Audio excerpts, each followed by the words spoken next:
नमस्कार, मी सरिता कौशिक. झिरो आवरमध्ये आपलं स्वागत. आजच्या दिवसाची सुरुवात झाली ती एक स्पष्ट विरोधानं, एका उघड टार्गेटनं.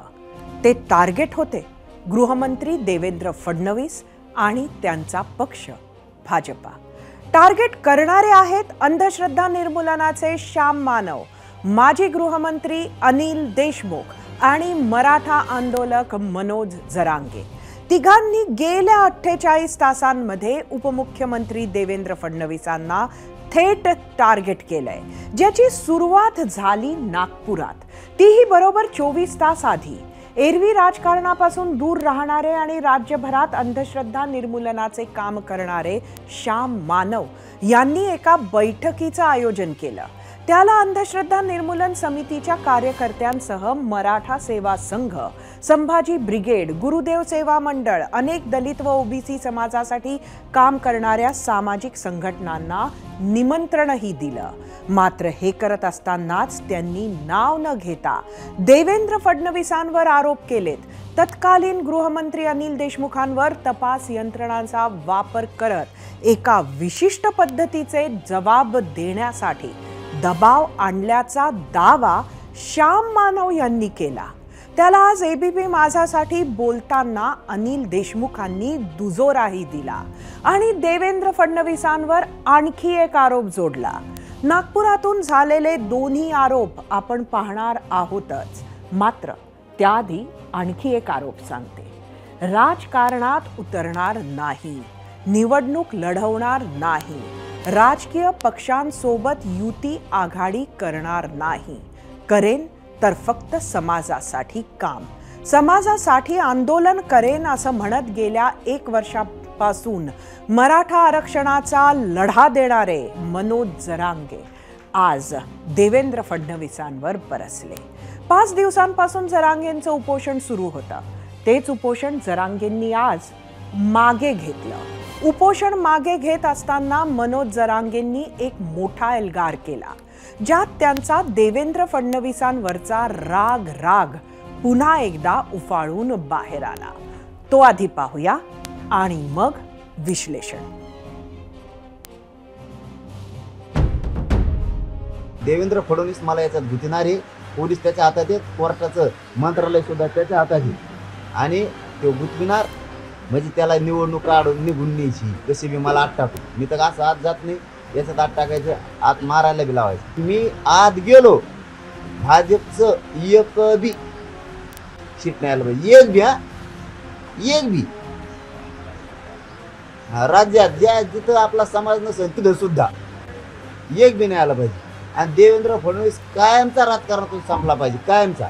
ते उकंड्यावर मुद्रेवर छत्र्या कशा उगा त्यात कुत्र नसतं मग उकंड्यावर, तसं सुद्धा एक बिमोड झाला पाहिजे, पुरा एक नाही राहिलं पाहिजे, पुढे छत्री सुद्धा उगली नाही पाहिजे. उकांड्यावर नाही, फाकांड्यावर नाही, कशावर नाही, कशावर. नुसतं भाजपच आता आम्ही भाजपचेच उमेदवार येऊन देत नाही. जाऊ द्या, आता शिंदेचे येऊ द्या, त्या अजित पवारचे येऊन द्या, असून द्या. आता काय त्याला नाही जे महायुतीचे महाविकास आघाडीचे येऊन द्या, काही भाजपाचे बी आणतो ठराविक, पण काही भाजपचे पाडीच सुद्धा. भाजप पक्ष चांगला आहे, चालणारे बधीर टाकायचे. 29 ऑगस्टला महाराष्ट्रातला मराठा समाज एकत्र येणार आहे, आम्ही ठरवणार आहे 288 पाड्याची उभ्या करायची. आमच्या विचाराचे आम्ही ओबीसीची सुद्धा निवडून देऊ, पण मराठी सुद्धा पाडू आम्ही मागत मांडले. देवेंद्र फडणवीसची पूर्वी वाता हात गेल्याशिवाय भाजपची काडी लावल्याशिवाय ते बसायचे नाही. या लाडाला आणि त्या दरेकरला यांना माहीत नाही महाराष्ट्रात मराठीशिवाय काही खरं नाही. हे जाणून बुजून हे लाड्या हे बिगर मिशावाला हे कसलं गाणं दिसतंय ते, त्याला फक्त एक टिकला लावायला पाहिजे मध्ये गोल, असा छान दिसन ना सुंदर ते. सकूगच दिसन मग ती. ते दरेकर, आता दरेकर फरेकर सगळे ओठणीला आणतो मी आता. त्याचं सरची नागपूर बी आणतो ओठणीला. मग आता जे ओरिजिनल निवडून येतात ना, तो ह्यामुळे त्यांना इतका फटका बसणार आहे म्हणा बाळा, तो फक्त बघ माझ्या. तू म्हणजे हे 2-3 जण कीड लागलेली फडणवीस साहेब, हे 2-3 जण भाजपला लागलेली किडी, हे जे 5-7 जण आहेत ना, ही किडी भाजपला लागले. आता खरं कुतूहल सर्वांना हेच असेल की मनोज जरांगेंनी आपले उपोषण का मागे घेतले, त्यांचे पुढचे पाऊल नक्की काय आहे, मराठा आरक्षण प्रश्नी त्यांची पुढची रणनीती नक्की काय आहे हे आम्ही तुम्हाला त्यांच्याच तोंडून ऐकवतो. 7 ऑगस्ट ते 13 ऑगस्ट पर्यंत ज्या ज्या जिल्ह्यात तारखे दिलेल्या आहेत तिथं तिथं हजर राहा. 7 ऑगस्टला सोलापूर आहे, 8 ऑगस्टला सांगली आहे, 9 ऑगस्टला कोल्हापूर आहे, 10 ऑगस्टला सातारा आहे, 11 ऑगस्टला पुणे, 12 ऑगस्टला नगर आहे, 13 ऑगस्टला समारोह आहे नाशिकला. आणि नाशिकचा एकही जिल्ह्यातला मराठा घरी थांबणार नाही. ना विलाज आहे आम्हाला. आमची एक बी माणूस आज आमदार बोलायला विधानसभेत नाही. मराठा बांधवांनी हे समजून घ्या, आपल्या हक्काची बाजू मांडायला आरक्षणच नाही, कोणत्या अडचणी येऊ देत. आपल्याला आपले 40-50 द्यायचे, लय नाही तर किमान बाकीच्या पाड्या का करणं व्हायना, पण 30-40 आपल्या हक्कात द्यायची. एकदा जर 30-40-50 हे जर आरडायला लागले इकडून सगळं बंद, आरडायच बंद. आणि आपण पाठीलेले सोपे राहणार नाहीत, आगड बंब राहणार आहेत. आगड बंब इतके डेंजर राहणार आहेत. आपले 40-50 जणच 288 भारी भरणार. हे शेअर पाठवायचे वाघ, खास शेअर पाठवायचे राहत. 30-40-50 का होईना आता आपल्याला आपले पाठवायचे. मराठा आंदोलक मनोज जरांगेंच्या याच भूमिकेवर आम्ही तुम्हाला आज महत्त्वाचा प्रश्न विचारला होता. तो प्रश्न पाहण्यासाठी जाऊया आपल्या पोल सेंटरला. आजचा आपला प्रश्न सांगते. मी तुरुंगात गेलो तर भाजपची एकही जागा जिंकून आली नाही पाहिजे. जरांगेंचा एल्गार. भाजपला विधानसभा निवडणुकीत याचा फटका बसेल का? तुम्हाला सांगायचं होतं होय किंवा नाही.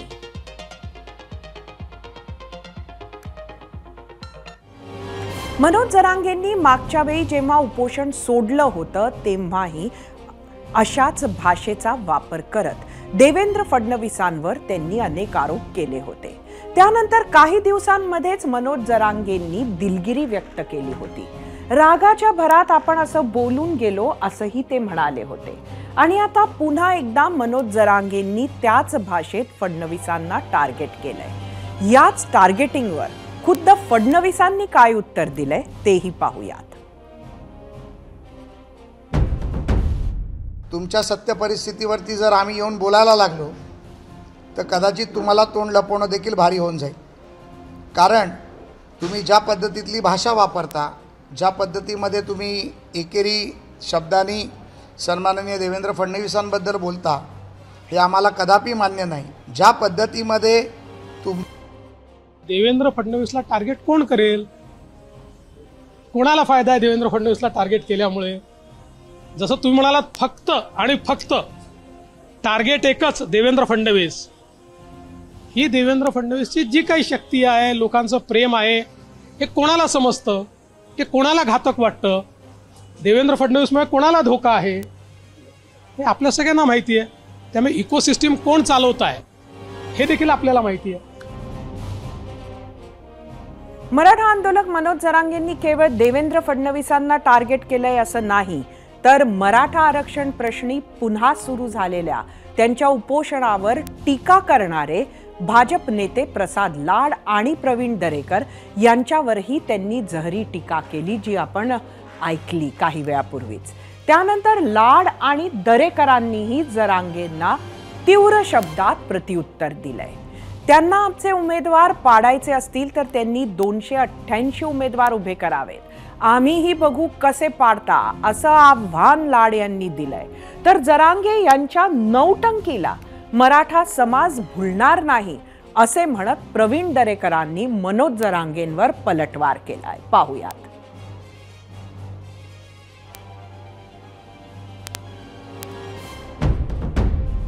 तुमच्या सत्य परिस्थितीवरती जर आम्ही येऊन बोलायला लागलो तर कदाचित तुम्हाला तोंड लपवणं देखील भारी होऊन जाईल. कारण तुम्ही ज्या पद्धतीतली भाषा वापरता, ज्या पद्धतीमध्ये तुम्ही एकेरी शब्दांनी सन्माननीय देवेंद्र फडणवीसांबद्दल बोलता हे आम्हाला कदापि मान्य नाही. ज्या पद्धतीमध्ये तुमच्यावरती कोणीतरी पुण्यामध्ये एखादी गुन्हा दाखल केला त्यामध्ये देखील फडणवीसांचा हात आहे, ही जी तुमची भाषा ही चुकीची आहे. कोणाचे पैसे खाणं, कोणाला पैसे न देणं हे काही तुम्हाला फडणवीसांनी किंवा भारतीय जनता पार्टीने सांगितलं नव्हतं. ते तुमचं केलेलं कृत्य 2013चं आहे. जर तुम्ही अशा पद्धतीच्या शिव्या देत राहिलात तर तुमच्या शिव्यांचं उत्तर तुमच्याच भाषेमध्ये द्यायला आमचे पदाधिकारी कार्यकर्ते मागे पुढे पाहणार नाहीत। मी पहिल्या दिवसापासून सांगतोय की त्यांच्यामध्ये अहंकार आलेला आहे। त्यांचा आता खेळ संपायला आलाय, आटपायला लागलाय आणि म्हणून त्यांचं मानसिक संतुलन पण ढासळतंय आणि वारेमाप बेछूट वाटेल ते आता बोलायला लागलेले आहेत। देवेंद्रजींशी लग्न कर, नंतर मला त्या ठिकाणी नतनतील नसलेला नाचा म्हणणं त्यांना जाहीर आव्हान देतोय। त्यांनी सांगितलं ना, उपोषण झाल्यावर बघून घेतो। जरांगेचं आव्हान स्वीकारलंय, त्यांना काय बघायचं आहे ते बघून घ्या। मनोज जरांगेंनी सरकार विरोधात एल्गार पुकारल्यानंतर त्यांचे एकेकाचे सहकारी राहिलेल्या अजय बारसकर महाराजांनी पुन्हा जरांगेंवर टीका केली आहे। हे सर्व बेगडी आंदोलन सुरू आहे, केवळ खुर्चीसाठी आंदोलनाचं नाटक चाललं होतं असा आरोप त्यांनी केला। तसंच त्यांनी मराठा समाजासाठी आंदोलन केलं की एका पक्षाला फायदा व्हावा म्हणून केलं? बारामतीनं सांगितलं का आंदोलन करा असा सवाल करत बारसकरांनी जरांगेंवर ताशेरे ओढले। पाहूयात। सरकारचा डाव आहे, मला गोळ्या घालून मला मारणार येतं, जलात टाकून मारणार येतं। इथं पोलीस आहे, न्याय व्यवस्था आहे आपल्याकडं। मला सांगा, जलात टाकून कधी मारतात का? पोलिस बसलेले तिथं, जलात मारतात पोलिस? कोठडीत गेला माणूस, अटक झाला। बरं, तू अटक कशासाठी झाला? आज तू स्पष्टीकरण दिलं आणि त्याचा तुझ्या कपाळावर आहे ना जरांगे 420चा शिक्का आहे, नीट ध्यानात ठेव। माननीय न्यायमूर्ती साहेबांनी जसं तुमच्या पेपरला छापून येतो बाबा ताशेरे ओढले, तसे जरांगेंवर ताशेरे ओढले आणि जरांगेंना सांगितलं आधी स्वतःच्या केसेस मिटवा आणि मग समाजाचं पहा। तर मराठा आरक्षणावरून सुरू असलेल्या आरोप प्रत्यारोपांवर काँग्रेस नेते आणि विधानसभा विरोधी पक्षनेते विजय वडेट्टीवार यांनी सरकारवर निशाणा साधलाय। सरकारच्याच भूमिकेमुळे मराठा आरक्षणाचा गोंधळ सुरू असल्याची टीका वडेट्टीवारांनी केली आहे। पाहूयात। शासन म्हणून मुख्यमंत्री स्वतः पाठवतात, स्वतः जातात, गुलाल उधळायला लावतात आणि मागण्या पूर्ण झाल्या म्हणून सगळीकडे आनंदोत्सव होतो। मग आता काय अडचण आली, काय अंमलबजावणी होत नाही, हे कोणी करायचे असते? विरोधकांनी करायचे असते, ते सत्ताधाऱ्यांनी करायचे असते। मग सत्ताधाऱ्यांनी ते का केलं नाही म्हणून त्यांचा राग आहे। आम्ही विरोधक असताना म्हणतात हे का बोलत नाहीत, हे का सांगत नाहीत, हे का करत नाहीत? अरे वा, उलटा कोर कोतवाल को डाटे। या सगळ्यामध्ये जो गोंधळ चाललेला आहे, हा गोंधळ मुळात त्यांनी घातलेला गोंधळ आहे, तो गोंधळ त्यांनी सोडवावा। 0 ओव्हरमध्ये वेळ झाली आहे आता मनोज जरांगेंच्या वक्तव्यावरील प्रश्नाकडे वळण्याची। आम्ही विचारलेल्या प्रश्नावर महाराष्ट्रातील जनतेनं काय प्रतिक्रिया दिल्या आहेत त्या प्रतिक्रिया पाहण्यासाठी जाऊया आपल्या मीडिया सेंटरला। परत एकदा आजचा प्रश्न बघूया। मी तुरुंगात गेलो तर भाजपची एकही जागा जिंकून आली नाही पाहिजे।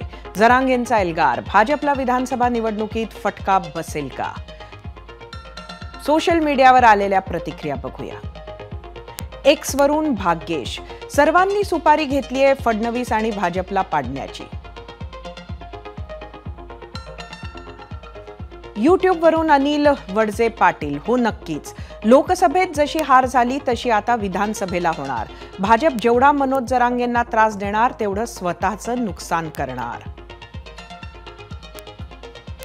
YouTube वरून विनोद मुंडे, हो नक्कीच, या गोष्टीचा परिणाम भाजपवर होणार आहे।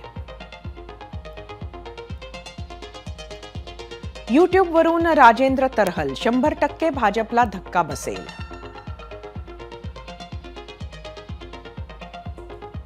YouTube वर दीपेश मोरे, जरांगे पाटलांनी जर विधानसभेसाठी उमेदवार उभे केले तर महाराष्ट्रातील राजकारणाचा एक नवीन अध्याय सुरू होणार। फेसबुक वरून आप्पासाहेब परसराम जाधव, जरांगे पाटील सांगतील ते धोरण आणि बांधतील ते तोरण, राज्यातील गरजवंत मराठा जरांगे पाटलांसोबत कायम होता आणि राहील। फेसबुकवरून संदीप निकम, सरळ सरळ भाजपाला विरोध आहे, बाकी दुसरं काही नाही. इंस्टाग्रामवरून विष्णू पाटील, एकतर राजकारण करा नाहीतर शांतपणे उपोषण करा. इंस्टाग्रामवरून यश वशिष्ठ, सरकार पाडणे हाच मुद्दा आहे, बाकी सगळा खेळ.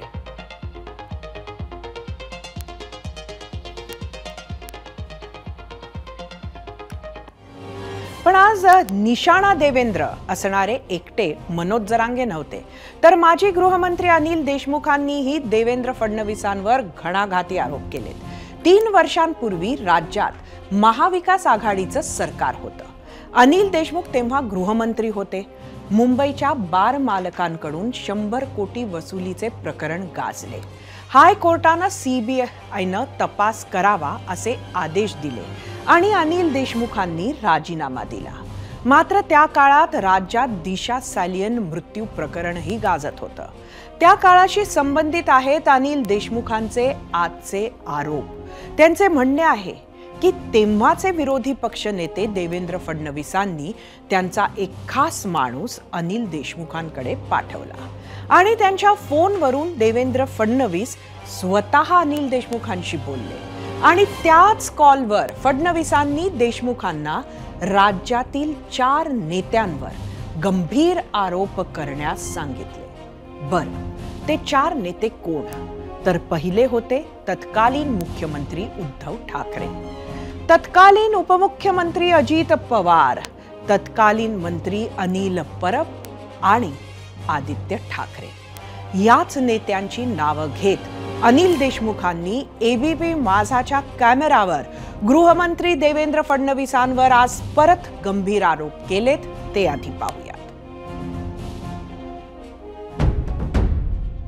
3 वर्षापूर्वी देवेंद्र फडणवीस यांनी त्याचा अतिशय जवळचा माणूस माझ्याकडे पाठवला. त्यांनी माझा देवेंद्र फडणवीसशी फोनवर बोलणं करून दिलं. देवेंद्र फडणवीसनी त्या माणसाच्या तरी त्यांनी एक लिफाफा माझ्याकडे पाठवला आणि त्यांनी सांगितलं की याचं तुम्ही या 4 मुद्द्याचं तुम्ही ॲफिडेविट करून द्या. उद्धवजी ठाकरे अडचणीत आले असते, आदित्य ठाकरे अडचणीत आले असते, अजित पवार अडचणीत आले असते.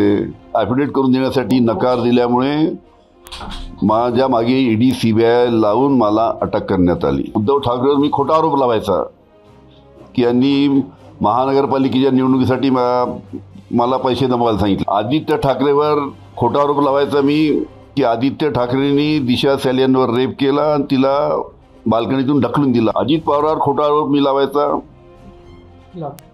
की गुटख्याच्या बाबतीत खोटा आरोप लावायचा. असे आणि अनिल परब असे 4 लोकांच्या बाबतीत त्यांनी मला 3 वर्षापूर्वी ॲफिडेविट करून खोटे आरोप लावायला सांगितले. जे ॲफिडेविट करून मला देण्यात सांगितलं त्याचे पुरावे सुद्धा माझ्याकडे आहे. कोण माणूस आला होता, काय आला होता, वेळ आल्यावर मी ते सांगेल तुम्हाला. या माणसाला कोणी पाठवलं होतं?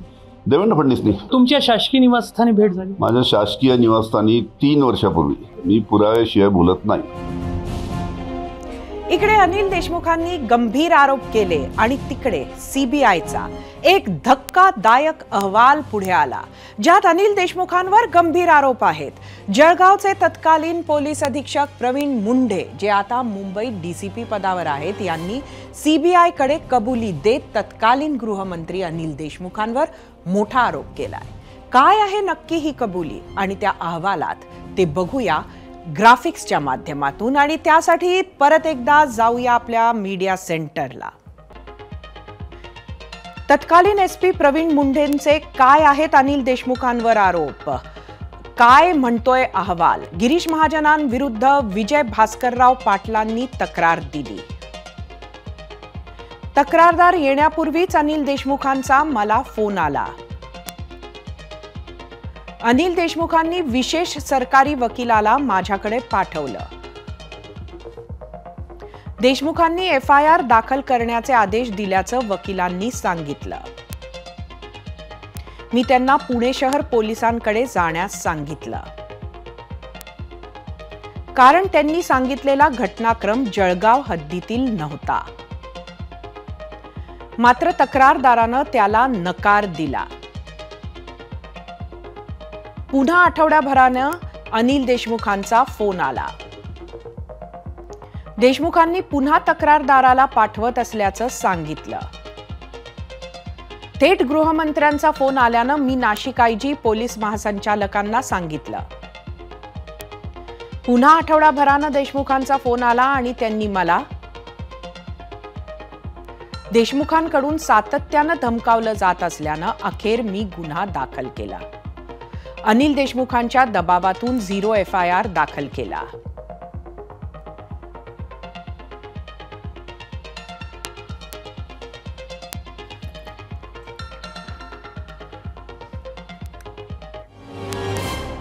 आता हेच सगळं ह्या अहवालात नमूद आहे आणि आजच अहवालाची ही माहिती समोर आली आहे. आता हा अहवाल पुण्याच्या मोका कोर्टासमोर आलाय. त्यामुळे माजी गृहमंत्री अनिल देशमुखांच्या अडचणीत वाढ होण्याची शक्यता आहे.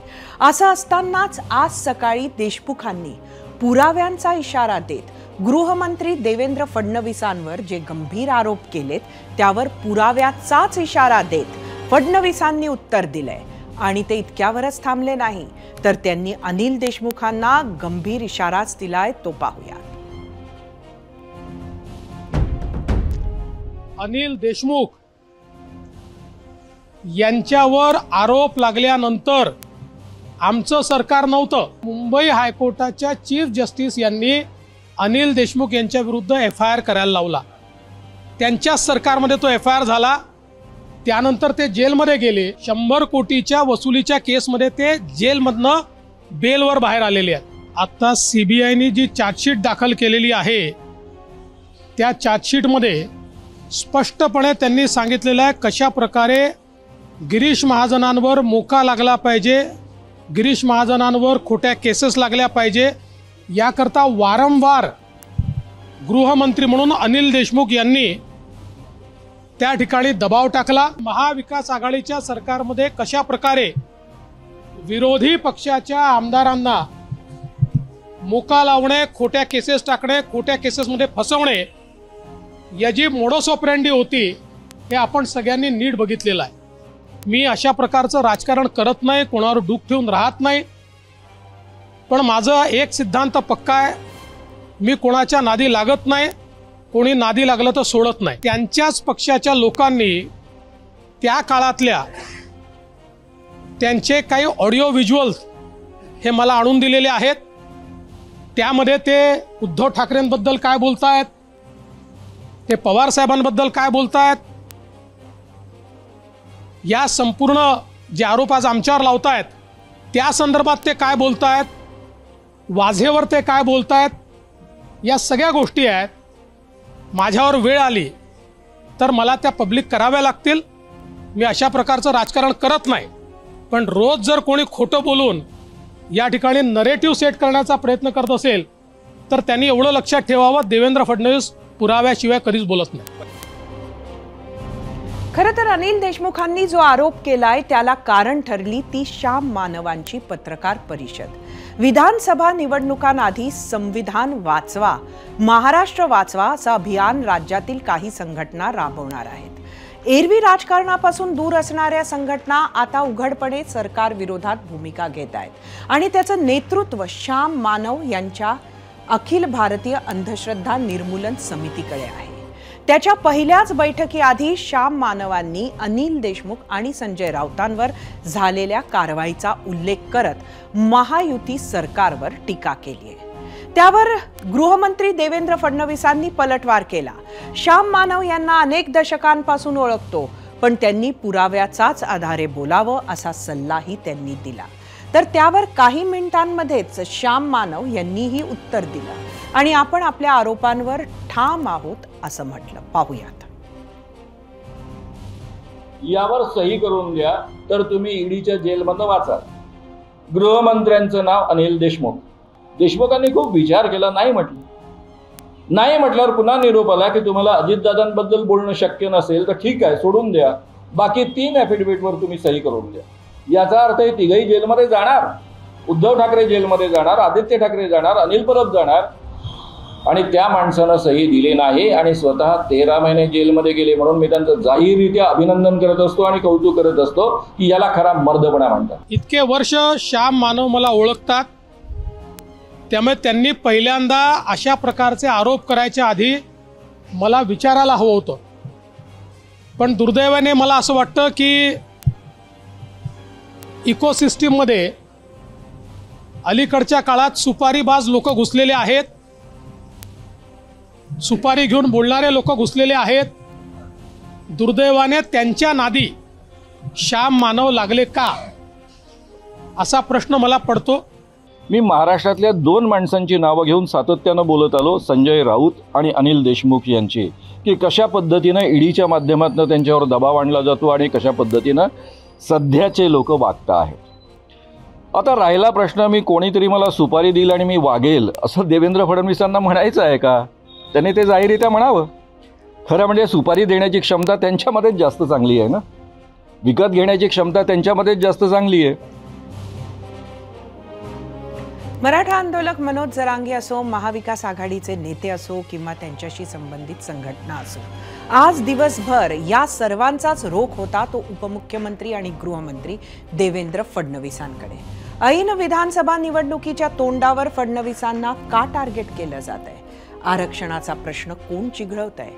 या आणि अशाच काही प्रश्नांची उत्तरं देण्यासाठी 0 आवरमध्ये असणार आहेत भाजप महिला आघाडीच्या अध्यक्षा चित्रा वाघ.